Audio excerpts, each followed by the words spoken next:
Salutations! Hello, Astrid. I'm here to continue our little chat from yesterday. Relating towards the operation, correct? Yes and no, actually.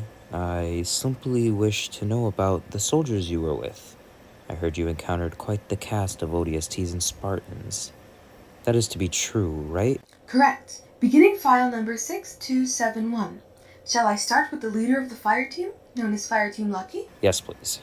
Spartan A071, or simply Mark. This Spartan showed what an exemplary soldier should be. He cared for others even if they weren't under his command. He had the least amount of self-preservation when in combat. Oh, great. A reckless leader. The other Spartan that accompanied Mark was Spartan G191, or Jaeger. He served as the marksman of Fireteam and fulfilled that same role in the new ragtag group. He also showed an interest in the technology and weaponry of the Covenant. He served as my handler during the operation. I thought you already had one. He perished in battle. Jaeger proved himself to be quite skilled, and even though he was one of the quiet ones, he still managed to show that he cared for others. It is best for soldiers to have each other's backs, I suppose. Spartan S073, or Locust, was the leader of Fire-based Foxtrot. He was the heavy weapons specialist. He made sure to take on all the fire of our enemies and allowed the others to retreat before he did. He fulfilled his role quite well. He's a part of the second generation, yes? Correct. Spartan B019, or simply Cole. He's the one with the sister, correct? The scientist? Yes. He, along with Zoe, were siblings. Quite interesting that one of them didn't become a Spartan. And it was quite bold choice of ONI to allow a Spartan to know of their family members. It was to see if he or the scientist would operate differently. Cole cared for his sister. I'm sure he would have thrown a lot away to keep his sister out of harm's way. And that's why he was the last Spartan to know of his family. Spartan A088, or Casey, he was notably stoic and usually kept one tone of voice. If I was unable to read humans and how to socialize, I would say that he didn't get along with anyone, but that would be a lie. I've heard of a rumor that he was abandoned by his fire team. Is this true? Unknown. If not for the actions of Mark and Jaeger, his fate would have been different. Moving on now, Spartan B184, or Valentine, a chemist and a medic. From the encounters I've had, I would say she isn't the most social one.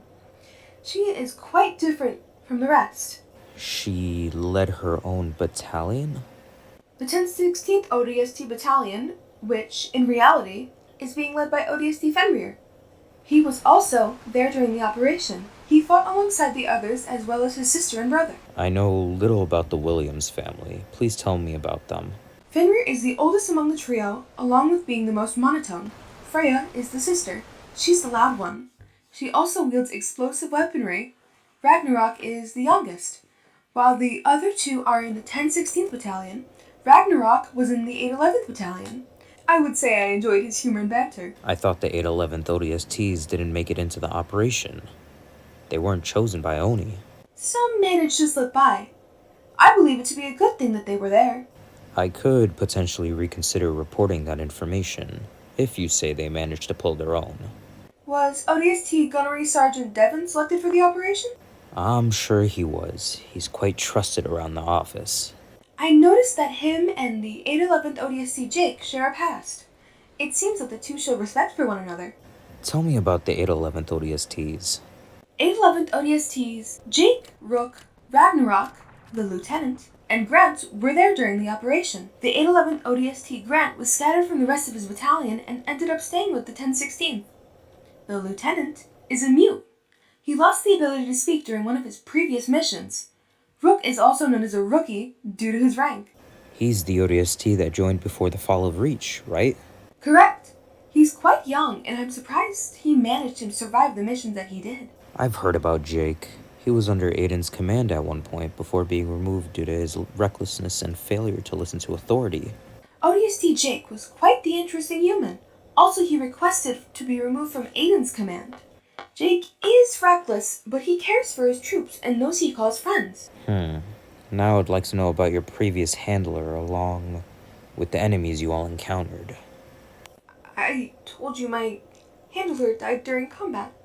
I would very much not want to talk about him please? Well, it is required that I must know. How did he die? What exactly caused it? Was it because of... Did I not just say I don't want to talk about it? The hell?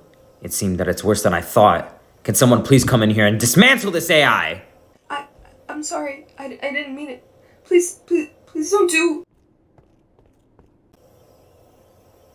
There won't be any need for that. I will be Astra's handler. What? Are you insane? This AI is responsible for a multitude of deaths.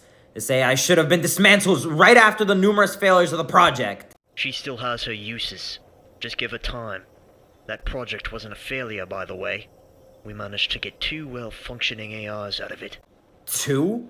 The other AI is currently in stasis, and it's unknown whether or not the AI will even work. When the AI does wake up, make sure to give it a name. Have a nice day, sir.